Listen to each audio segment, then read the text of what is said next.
இன்றைக்கு நீங்கள் பார்க்கலாம், உலகம் முழுதும் பேசப்படக்கூடிய ஒரு அம்சம் தான் கவுன்சிலிங்.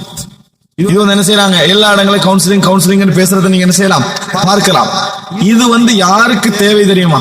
இந்த கவுன்சிலிங் என்கின்ற இந்த விஷயம் யாருக்கு தேவை என்றால், இஸ்லாமியர்கள் அல்லாதவர்களுக்கு தான் தேவை. முஸ்லிம் அல்லாதவர்களுக்கு தான் இது தேவை. என்ன காரணம் என்றால், அவர்களுக்கு ஆன்மீக ரீதியான ஒரு வழிகாட்டல் இல்லை, உல ரீதியான பக்குவப்படுத்தக்கூடிய பண்பாட்டு ரீதியான வழிகாட்டல்கள் இல்லை, அது போன்ற தீர்வுகள் என்ன இல்லை.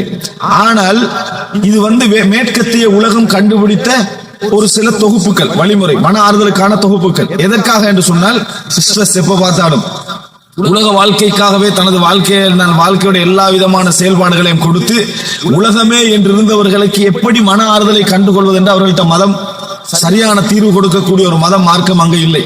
அதனாலதான் அந்த இடத்துல என்ன செய்யறாங்க, கவுன்சிலிங், அவங்களோட மன ஆறுதலுக்கு 4 பேரை நியமித்து என்ன அதுக்கான வழிகாட்டுதல்களை வழங்கக்கூடியதை நம்ம பார்க்கிறோம். ஆனால் இஸ்லாமே ஒரு கவுன்சிலிங் தான்.